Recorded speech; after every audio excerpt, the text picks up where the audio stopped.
Hello everyone, and welcome to the Pisces Guide to Pop Culture. I'm of course your host TJ. Today I want to review really quickly another great book by Timothy Janovsky, who I love, as we all know, A Mannequin for Christmas. Now, as its title suggests, this is a story about a mannequin that comes to life just in time for Christmas. But the main character arguably is Henry, who is running this sort of vintage shop when the story begins because his great aunt has been put in a nursing home because she's getting older.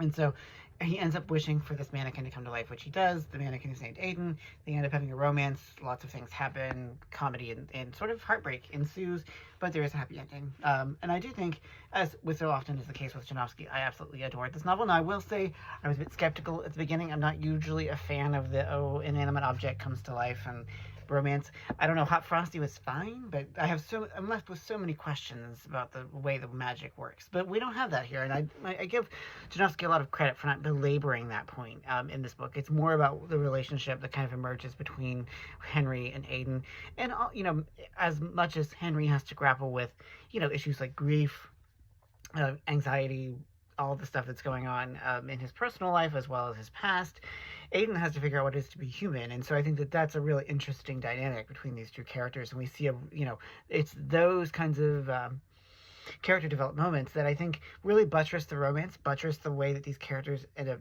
falling in love with each other. But they do that because they're both growing as people. And I think that the mark of truly great romance, whether it be a novel or a TV show or a film, is, we see characters growing, changing, developing, learning lessons about life, learning lessons about how to be human. I think that romance is a genre that teaches us how to be human, teaches us how to be loving to each other. And in that regard, I think that, the conceit of a mannequin coming to life actually works really well. And I think that, Janovsky has a really keen sense of both humor but pathos, and I laughed, I cried, all the usual things that we expect from me in a romance novel. I don't know that I've ever read one of Janovsky's where I didn't cry at least once, and this is no exception.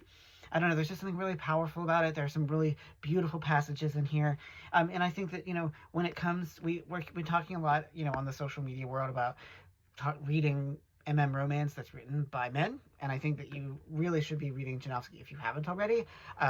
He has a real knack for writing rom-coms that manage to be very poignant, and that's not always an easy balance to strike. It's one that I certainly aspire to. Janovsky, although younger than me, is one of my literary idols. I look up to him a great deal as a fellow romance writer, and so I cannot recommend A Mannequin for Christmas highly enough. It's perfect reading for this time of year. So do go check it out. Check out his other works. He has 2 other Christmas books, Your I Mean One, Matthew Prince, and also The Merriest Misters. Highly recommend.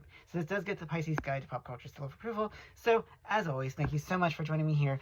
Take care, y'all.